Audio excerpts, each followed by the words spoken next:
सत्यजित तांबे यांनी काही दिवसांपूर्वी मुख्यमंत्री देवेंद्र फडणवीसांचं कौतुक केलं होतं। याशिवाय महत्त्वाचं म्हणजे त्यांनी काँग्रेस पक्षावर जोरदार हल्लाबोल केला होता।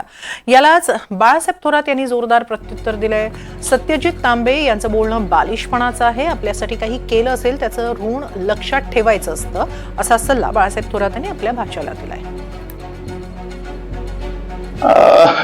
खरंय का सत्यजित तांबे बोलले हे खरंय, ते आता MLC आमदार आहे ते। मला याच्या बाबतीत दोन गोष्टी बोलाव्यास वाटतात।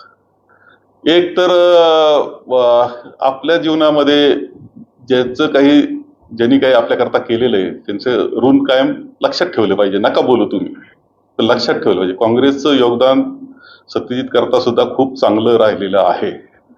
आणि दुसरं एक आणखी मी या निमित्तानं सांगेल की हे जे बोलणं आहे हे थोडं बालिशपणासारखं आहे, बालिश बोलणं आहे।